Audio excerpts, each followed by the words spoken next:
For updates on sports stories across the globe, AB Inyomon is joining us on this very important day. Today is Decision Day. CAF Awards later on. AB, good morning. How are you today? I'm doing fine. Good morning. Good morning, Rufai. And good morning, Dr. Excellent. Excellent. So I said today's Decision Day, we get to find out who the big winners at the CAF Awards will be. What's it looking like? Yesterday, you reviewed some of the contenders, but I don't know if you've seen anybody yet arrive. Have you seen the venue? What's going on with regards to that? Preparations for tonight? Well, I love preparations.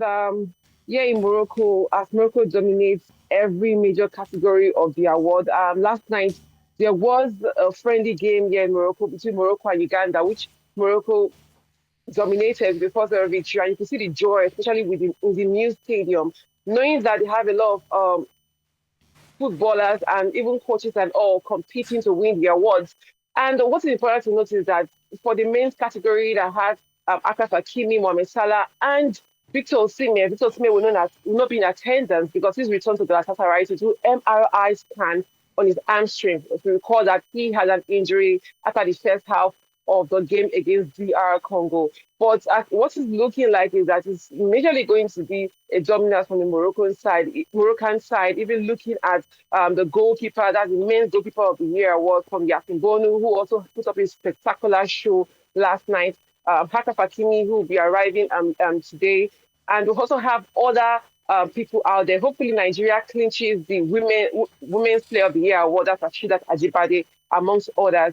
And away from that, there were a lot of qualifiers that took place last night. And we saw so many more nations qualify for the 2026 World Cup. But we'll start from the small teams. Curaçao became the smallest team ever to qualify for the World Cup.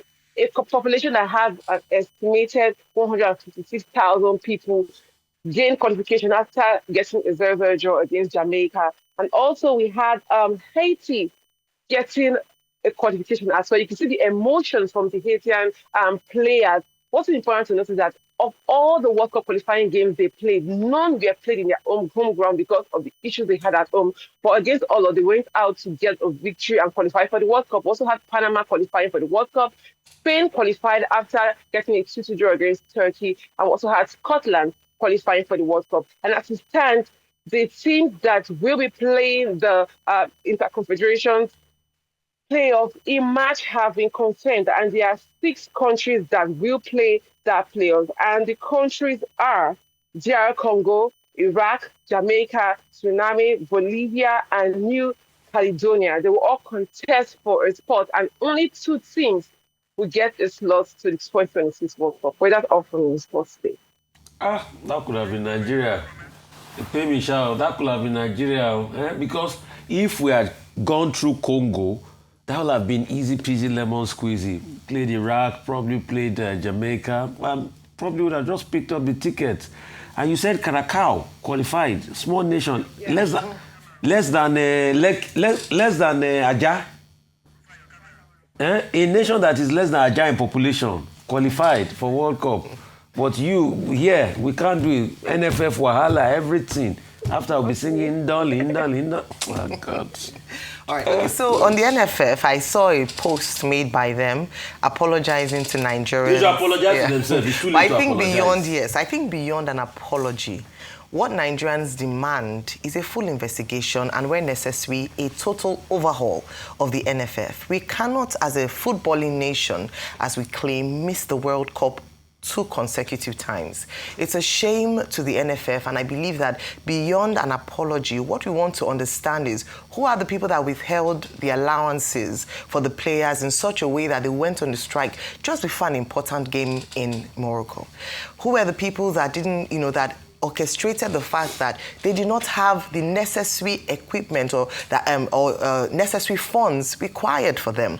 I learned that President Tinubu, as you mentioned, I think Aaron also mentioned that, President Tinubu had paid the allowances, and in fact I heard that he paid them with a promise that if they did well, they would get even more, and paid the supporters club. And if you watch that match, you would hear that we had a good support team follow the Nigerian team to, for that match. But unfortunately, what happened. So let's get an investigation, not just an apology, and let there be consequences as well. In Proverbs chapter 22, verse 29, the Bible tells us, seest thou a man that is diligent in his work, he will stand among kings, he will not sit with mean men.